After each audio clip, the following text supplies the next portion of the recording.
Greetings and salutations, everyone. My name is Fire Mage, and welcome back to Rimworld Ascension Take 2, Episode 14. If you enjoy this episode, please remember to like and subscribe, and as always, mod list is down in the description. And with that, let's get into the episode. Well, I hope everyone had a wonderful holiday season this year. Today's episode, I don't really have much that we can get done. Honestly, there really isn't a lot left to do. I can only really think of one real project left to get done, and other than that, it's just research. Now, the one thing I can think of to get done, in terms of projects, is getting a ideology room actually built. There we go. And other than that, we really just need to research and just buckle down, get that done, and get to the medieval era. Maybe build some walls, but I don't really feel like building walls out of wood. Doesn't seem like it'd be the best idea. So that's about it. So in terms of what I want to do to build that, though, I kind of want to turn this little chunk of stone here into the ideology and the place where we can put our colonists' corpses in a nice little sarcophagi. So we're just going to start off with something simple, just build a big old room. And I do believe we have people who can mine, but just not the best. But yeah, other than that, we just need to buckle down and get researching. You know, I was just looking through the options for building things, and I noticed these wooden fine walls. They cost twice as much as a normal wooden wall to build, but unlike a normal wood wall, they have a beauty value of 3.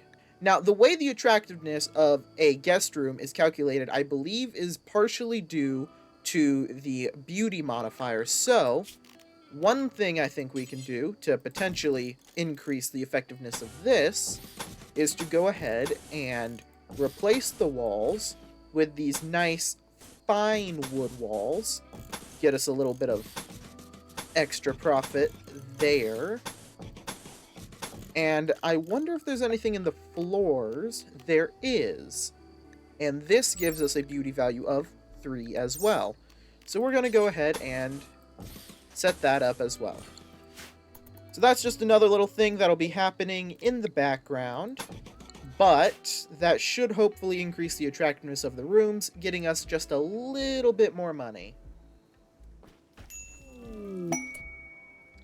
Ooh, some cargo pods full of weapons. What do we get? Ooh, that's actually really good. 2 heavy shields. Well, hopefully we can get those and lug them back. A little update on the project of updating the rooms. The walls are done, the floors are not. I failed to remember just how much work has to go into these floors. There's a reason why I never use them.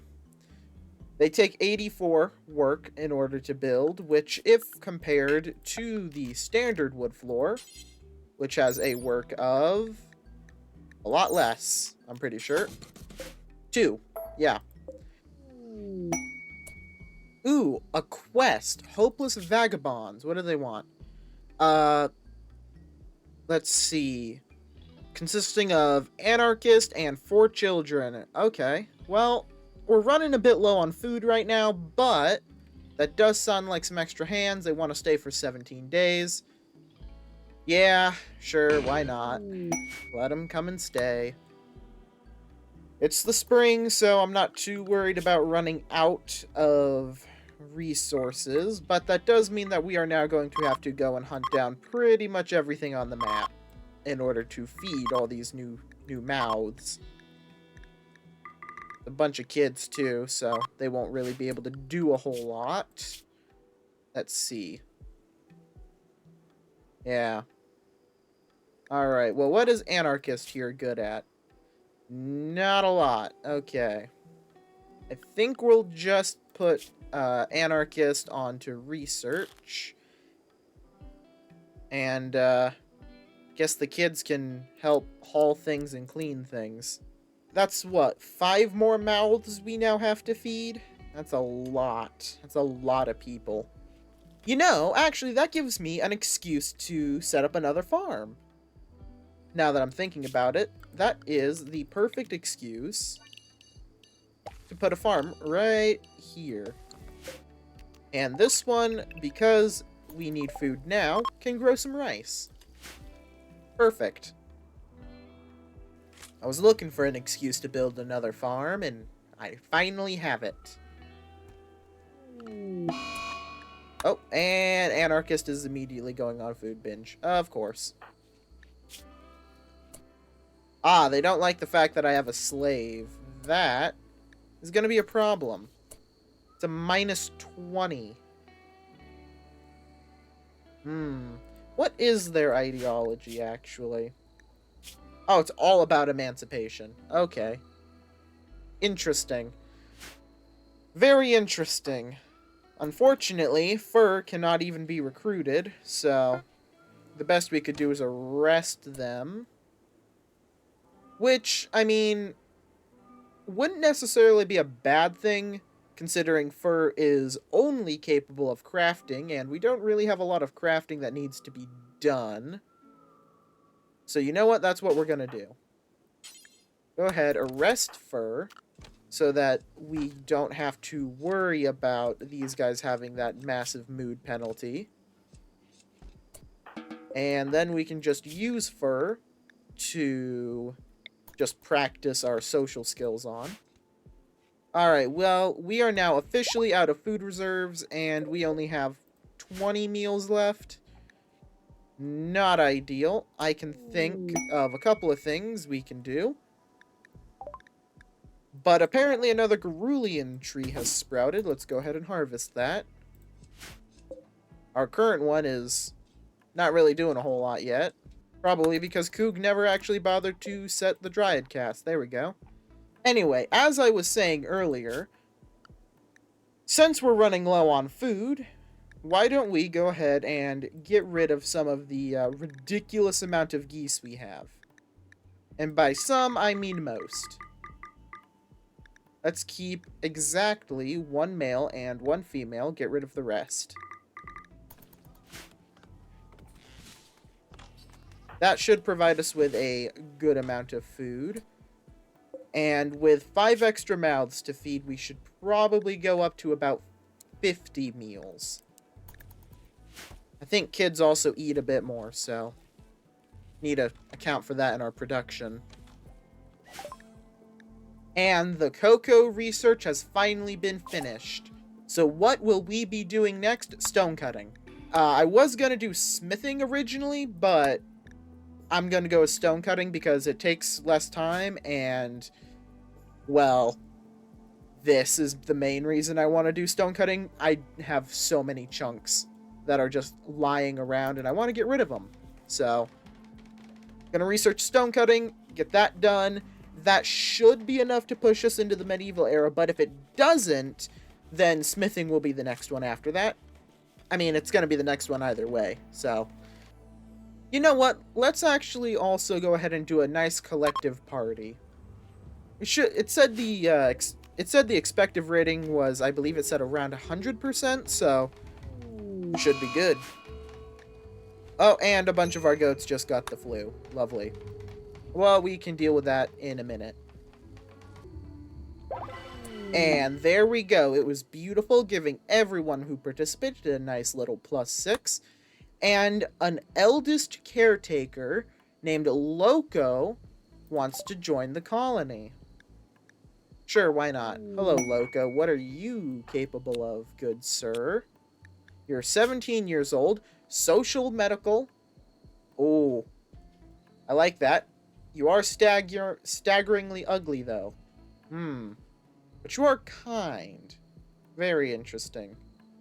Very interesting indeed. Well, not too sure exactly what we're going to have Loco here do, but I think we just got ourselves Doctor number 4 and Warden number 2, since Sappy is usually predisposed with cooking. Well, I'm not going to argue with an extra set of hands. Ah, finally, the first of our updated hospitality rooms has been finished. So, It has now a beauty of 3.64, which now qualifies it to be considered pretty. And the attractiveness definitely went up. So it is now able to accept novice royalty titles, and more importantly, it means that I can amp up the cost of the room without it being too bad, which we're not going to do. 10 silver a night to stay here is plenty. But if we compare that to the room that's under construction, attractiveness 135. And that's with only a couple dirt tiles. So definitely was worth the resource investment. Plus we have just too much wood. I might have significantly overestimated how much wood we needed. And we have some visitors stopping by. Hello. Oh, wait, they want to stay here and give me money, but I don't have enough beds. That's unfortunate. I don't even think I can make a room that can hold a baron. Well, that is certainly something. If anything, that just tells me that I need to invest more into hospitality. Well, looks like our visitors are leaving. They were awfully disappointed. Well, I'm sorry, but you brought like 5 people when I have 2 bedrooms, and you're staying with a bunch of Neolithic tribals. I'm not sure what they were expecting. But that's not too unfortunate that they won't be coming back. We have plenty of other customers who enjoy their time, I'm sure, in the future. Maybe. But that does tell me that we do need to expand further into hospitality, which I think will be one of the things that we do during the medieval era, is further expand upon that. Once we can actually, like, start setting some proper stuff up. Oh no! A blood shrimp is hunting one of our cats! No! No, no, no. Who can stop it? Crow? Crow, you have a bow. Let's see. Cats are... Set them all to area 1. That should get them to safety. And stone cutting has been researched. That very nice. Not my priority right now. Go ahead and start doing smithing.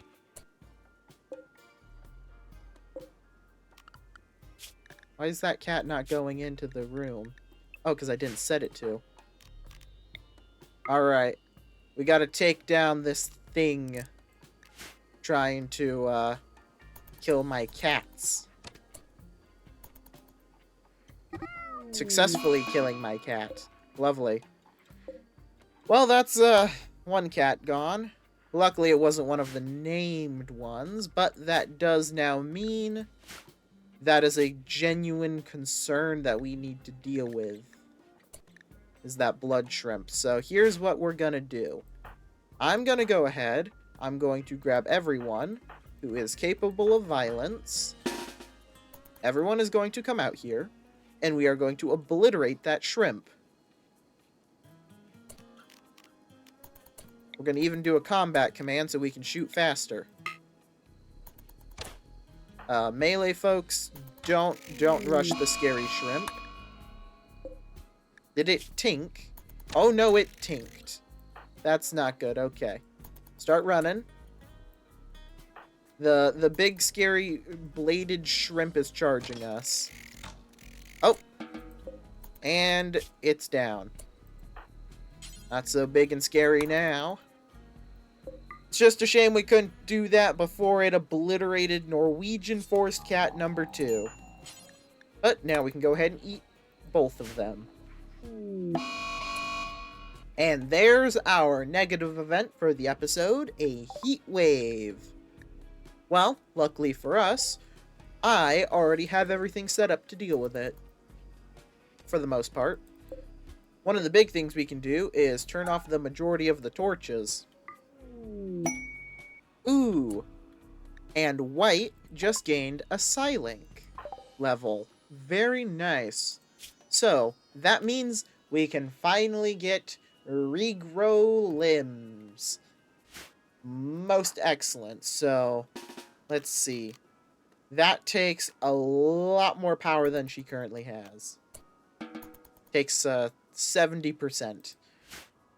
That makes sense. It's a very powerful ability, but the fact that we have that now means that if anyone ever loses, say, an arm or a leg, we can now regrow it, albeit very slowly, but regrowing it in general is just good to have. And our potato field and rice field are also now being harvested at the same time, which is lovely. So that will help supplement our food, which was starting to get low. Beautiful. Let's see, any good animals to hunt? Yep, a bunch of gazelles. We're gonna hunt all of them. No predators on the map either, which is rather strange, but I suppose I shouldn't really complain. No predators means no risk to my critters. Ooh, finally, a trader has come to us, a bulk goods one from the Pact of Verbonia. Very, very nice. So, which faction is that exactly? Can't recall. Oh, it's the people we've been trading with. That is super awesome. I was actually just contemplating sending out a trade caravan to go trade with these guys, so that is perfect. We'll wait for them to get to us, and I can already see some creatures I may wish to acquire. Devil sheeps. It looks like they only have males, but that is okay because they produce a devil's strand, which is very, very valuable to me. I mean, granted, we are going to be getting Grulian fabric as well, but you never know. I don't know how flame resistant Grulian fabric is, but I know Devil's Strand is real flame resistant. Alright. Oh, they're willing to buy our goats as well. Very nice. Very nice. Alright. Well, I am going to start off by selling off everything that isn't plain leather. There we go. And that nets us a tidy profit of 1,565 silver, which they cannot afford. Because of course they can't. Let's see, what do they have in terms of books? Nothing of interest. Nothing of interest in clothing either. The meal tray rack, though, is somewhat tempting. So is the masterwork roulette table. Very tempting. Very tempting. But I think I'm going to go with the classic strategy of buying all of their food instead.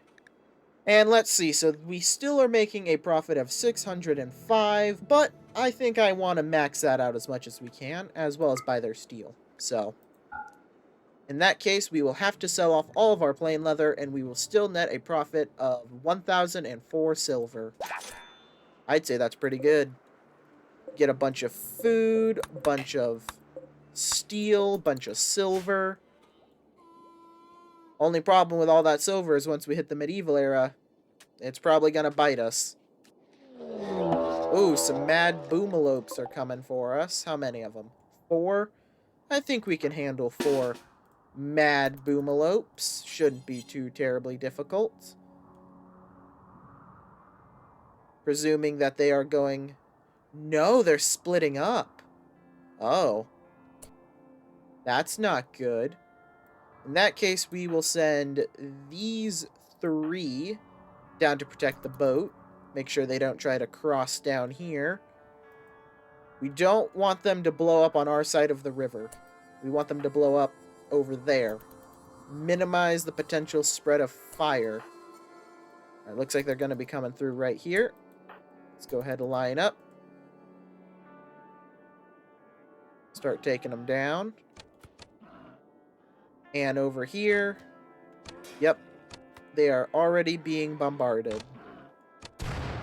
That's 1, 2, 3. And come on. Come on. Don't let them out of the river. And 4. There we go. Not much of a threat when they are blown up in a river. And even if they did blow up over here, still not a threat because it wouldn't risk our little, very flammable wooden settlement. It's very flammable. It's entirely made of wood. Except for like a little bit of steel over here, but My point still stands. And there we go. Smithing has been researched, and we have reached a new technology level. We are now officially medieval. And that means that we now have a cornerstone point. First thing we're going to do, though, Vera now has an expertise in research. Good job, Vera. Through the concentrated efforts of like 5 different people shoved into a warehouse on the 1st of August, we are now medieval. And for our cornerstone, what shall we pick? We have many options, but which one fits the most? Scholars of Progress is an interesting one. That one would certainly fit, seeing as it was only through the concentrated efforts of many of our settlers that we were able to advance. But I feel like there might be some other ones that would fit a bit more. Let's go with Guild of Diligence, which will increase our global work speed by 5% because, well, we did a lot. And now that is where I'm going to be leaving this episode off. We are finally in the medieval era. We did not finish the project I set, which was building an ideology room, but it is almost done, so that'll be done next episode. And now that we're in the medieval era, we can really get to doing some fun stuff. And also being bullied by Randy Random properly now. So the first things we're going to be getting done next episode is building a stone wall, finishing up that ideology room, and picking our first research project of the medieval era. All in all, a great episode. And with all that done, I will see you all in the next episode.